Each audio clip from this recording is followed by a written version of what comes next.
Assalomu alaykum qadrdonlarim. Bugun biza ikkita yastojol titkamiz. Mana bittasi bu rangda bo'ladi, bittasi mana bu rangda bo'ladi. Mana bu rangda bo'ladi. Buning uchun biza mana astar oldik, yostiq jildini orqa tarafiga mana bu materialni oldik. Mana ikkaloviga uzunroq yaxlit qilib oldik hozir. Endi biza buni mana molniya, ikkita molniya oldik mana. Ana endi buni biza hozir mana buni 0.5 ga qaytarib, yonidan 0.1 sm qilib berib chiqamiz ikki yog'iga. Nekiga mana bundoq qo'yib, molniyani ulaymiz. Bundoq qilib ulaymiz. Mana qadrdonlarim, mana 0.5 ga qaytarib 0.1 sm berib oldik chekkasiga. Mana endi buni yana qaytaramiz. Mana molniyamiz kengligida qaytaramiz. Molniyamiz bu tarafda emas, ichkari tarafda turish kerak. Mana o'shanda to'g'ri bo'ladi. Mana shundoq qilib, mana yonidan mana 0.2 sm qoldiramiz. Yonidan qolganini mana chop bilan aylantirib chiqamiz. Mana chop berish uchun mana shundoq qilib chiqazib olamiz. Mana shu molniyamiz mana shu holatda turish kerak. Mana yonidan 0.1 ga tikib chiqamiz mana bu yerdan. Mana shundoq qilib tikib boramiz. Mana azizlarim, mana molniyani birlashtirib oldik. Mana 2 mm qoldirgan holatda. Mana ochib yopadigan joyimiz bu tarafda, ichida mana ichidan ochib yopamiz. Mana endi buni mana ustidagi choki mana. Endi buni yonidan 0.5 sm ga yana tikib chiqamiz. Mahkam bo'ladi.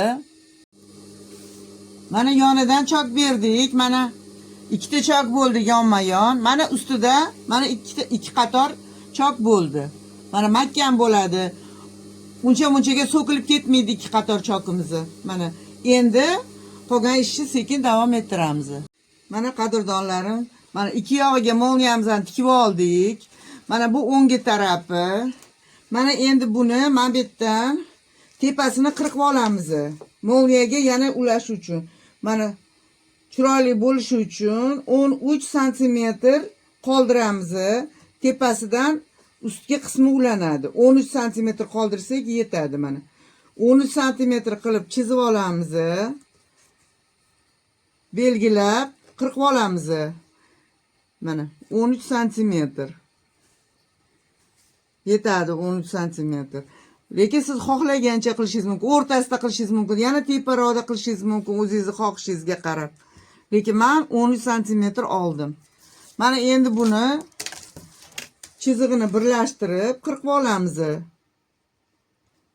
Mana birlashtiramiz, qirqib olamiz.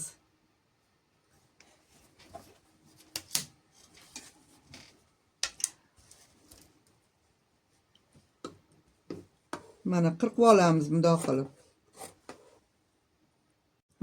Mana qirqib oldik. Mana bu tepa qismi bo'ldi, bu past qismi bo'ldi. Mana endi buni bu yoqqa qo'ygan holatda buni mana molniyaga ulaymiz mana bu qismini.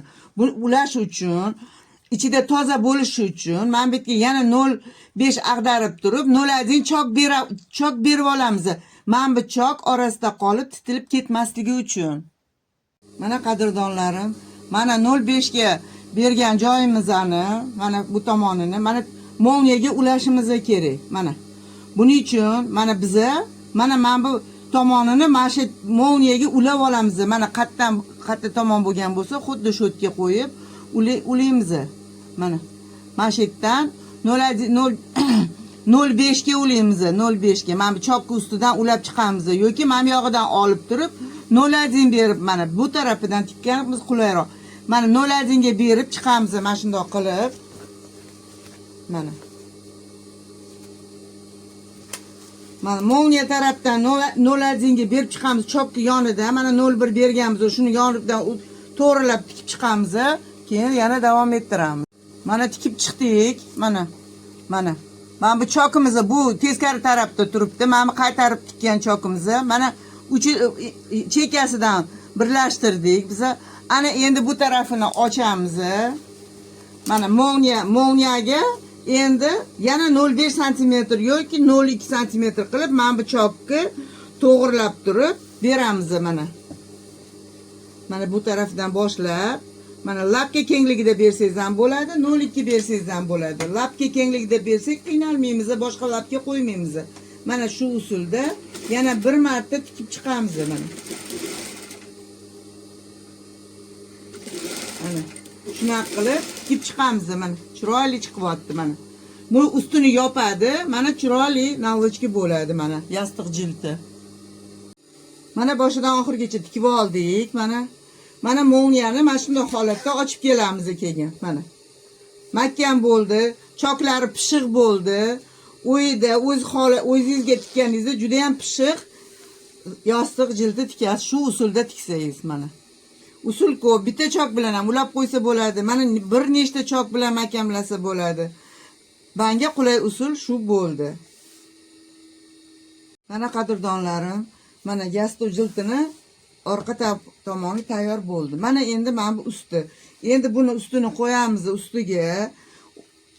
O'ngiga mana qo'yib olganimizdan keyin mana chekalarini 1 sm ga tikib chiqamiz 4 tomonini. Keyin ag'darib mana molniya bilan ochib chiqamiz. Lekin molniyani men bitta tikayotganda men buni ichkariga qo'yib qo'yish esingizdan chiqmasin. Buni ozgina mana ichida turadi. Keyin men bittani birlashtirib mana bulavkalab qo'yish kerak. Ana inekiga bu yoqni tikib ketaverasiz. Ehtiyot bo'lib, mana bulavka qo'yganingizdan keyin ninaga bulavkaga ehtiyot bo'lish kerak. Mana, lekin bu yerda surilib ketmaydi. Bu yerda zakrib kelaverasiz. Ortiqchasini qirqib tashaladi. Hozir aylantirib tikib ag'darib olamiz. Qadrdonlarim, mana chekasini tikib oldik, hammasini.